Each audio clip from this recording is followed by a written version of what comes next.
So here on this channel, we love exploring lightsabers beyond the Star Wars canon, especially designs that still fit the aesthetic of the Star Wars universe. But this lightsaber right here fits the styling, but takes a design inspiration from the Victorian era of real-life human history. So is this an ancient artifact from a Jedi or Sith temple? Or could it be even a real artifact from a tool used from the mid-1800s? Let's find out. Greetings, knowledge seekers. The Force is with you. My name is Priyan Joni, and you're watching Lightsaber Culture. This lightsaber we're checking out today is called the Darkstar, Scribe's Legacy from Vader Sabers.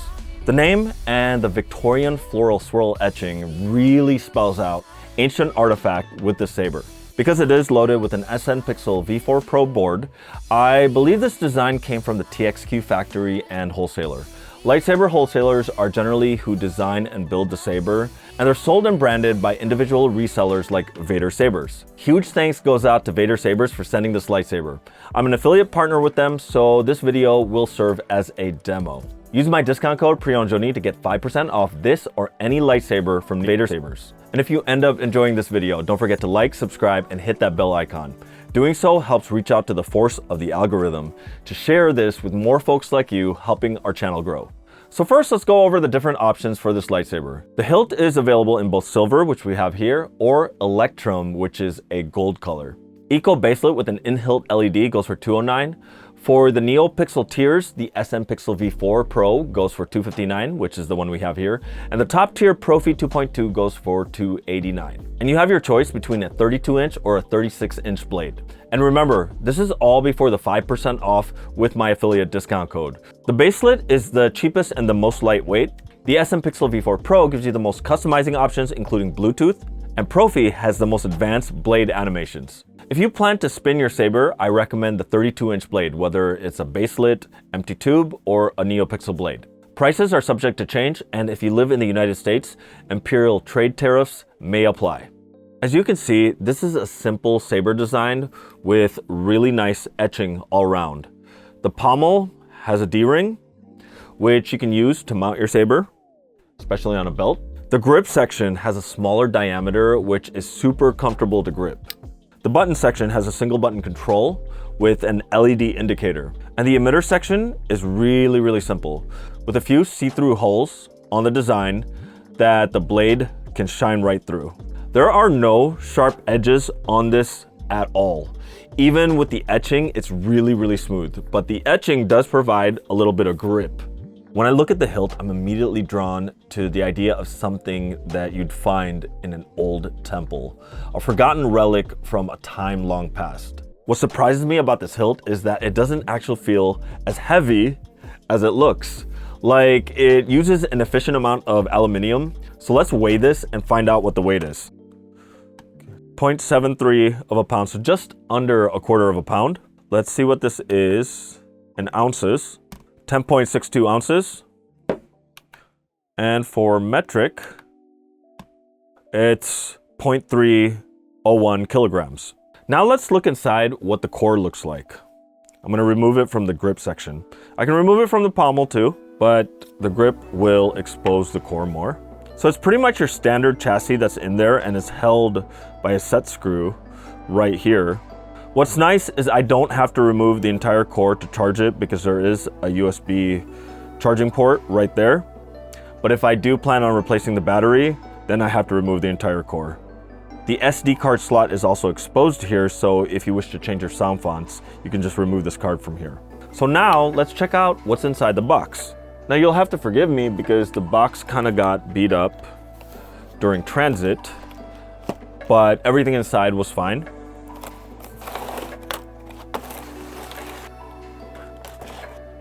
So we have our charging cable, our Allen key, and our set screws right here.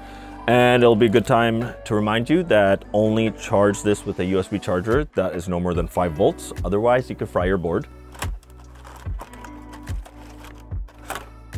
We have 2 product manuals. One is the product manual, the one labeled product manual, and that's for controlling the lightsaber itself, pretty much specifically for the electronics. The other is the app operation guide, how to use the app when you're using it in Bluetooth. And finally, we have the 32-inch Neopixel blade right here.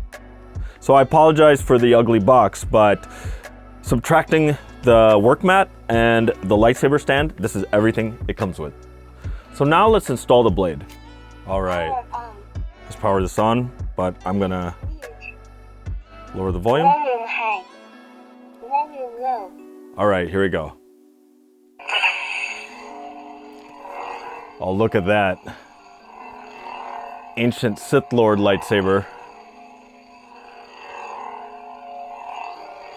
We can do gesture on and off.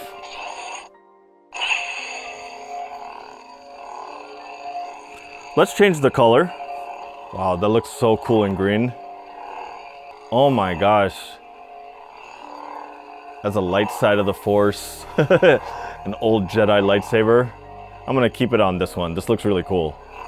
So pretty much just like a most standard Neopixel lightsaber, it could do flash on clash. Maybe I'll do a darker color so we can see it. Okay, with red.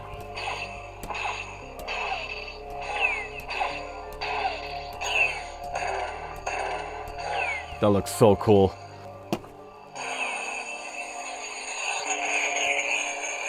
Blade lockup right there. That looks so cool with the lens flare, huh? And stop. It does have smooth swing sound. And it can do, and like I said, it does have Bluetooth control. So let me use the Force Parks app to control this. And by control, I mean change the settings. You can customize it. So let's connect first. So saber controls, blaster deflect. Basically, if I want to do changing my blade colors. So let's cycle through all the colors. My favorite one again, this teal.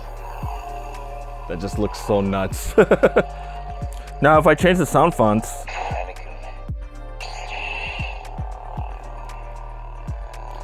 you might have slightly different effects on each one. Like see how the blaster deflect looks?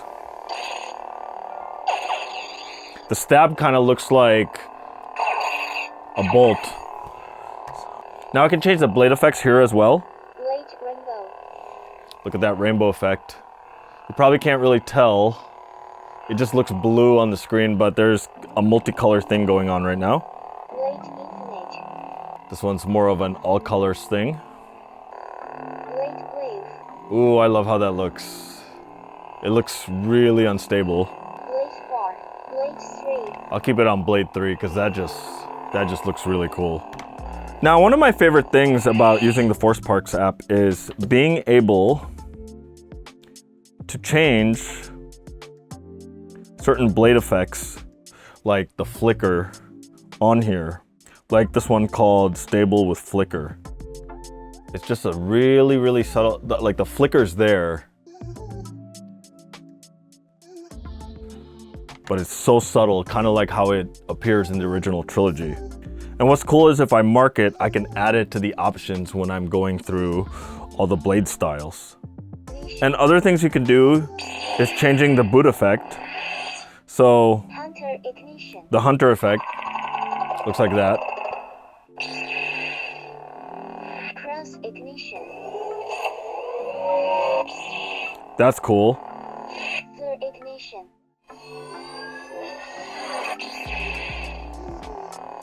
Photon ignition.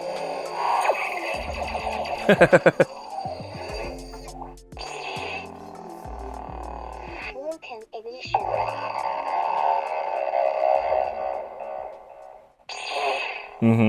Machine ignition. Machine ignition. I'm gonna skip that one. Hunter static OMG. OMG, what does that look like?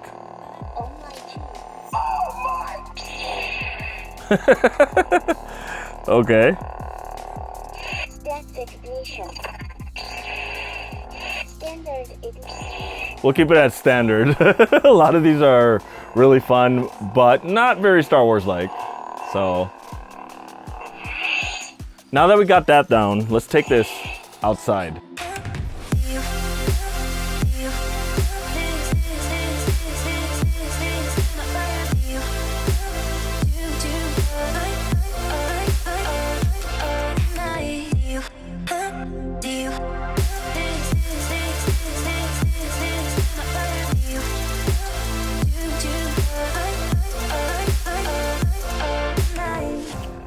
All right, not a bad lightsaber to spin. That was pretty fun.